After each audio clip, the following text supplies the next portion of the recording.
My fiancé ignored me for years until strangers exposed him in front of everyone. I didn't remind him this year. No texts, no hints, not even a casual, "Hey, do you know what today is?"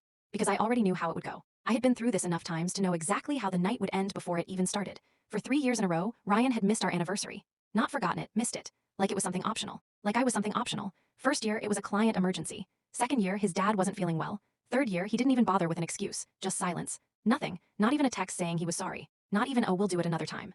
Just nothing. So this year, I let it go. I didn't say a word. I didn't plan anything, didn't drop hints, didn't wait by my phone. I just quietly accepted that this date meant everything to me and apparently nothing to him. And then out of absolutely nowhere, he goes, "We're going out Friday. Dress up." No sorry, no explanation, just instructions. Like he was doing me a favor. A stupid part of me thought, okay, finally.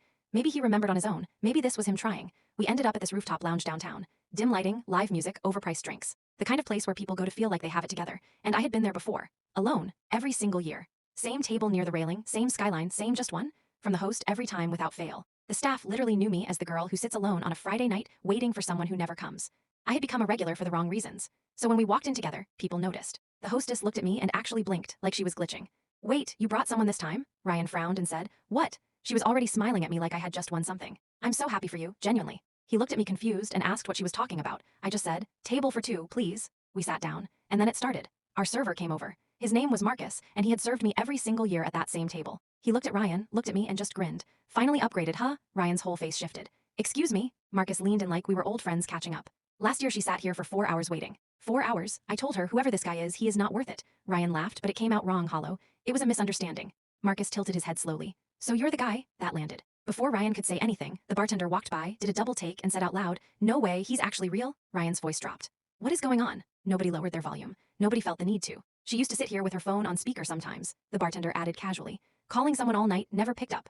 A server from behind chimed in, "Wasn't there a night she brought a cake?" I closed my eyes. "Please just stop." "There was," Marcus said. "Small one, waited until we closed, took it home untouched." Arjun was staring at me now. Sorry, Ryan, he was staring at me like he was meeting me for the first time. Like he was trying to figure out who this version of me was, the one everybody else in this building seemed to know better than he did. "I was working," he said. Marcus didn't even blink. "Every year, that hit different." Then the manager walked over. He smiled at me first, warm and genuine. "Good to see you not alone this time." Then he turned to Ryan. "She used to tell us you hated crowds, that's why you couldn't come. We all felt so bad for you." My chest tightened. Because yes, I had said exactly that. I covered for him every single time. Made excuses to strangers just to protect an image of us that maybe never even existed. Ryan looked shaken. I said quietly, "I stopped telling you things a long time ago, because what was the point?" No yelling, no tears. Just that, dinner came, we barely touched it. On the way home he tried. "I didn't know it was that bad." I said, "You should have." He had nothing after that. Now he's desperate. Like he's trying to erase 3 years in a week. What do you do when someone finally shows up, after you've already learned how to live without them? Because I'm not angry anymore. And somehow, that scares me more than all the years I was.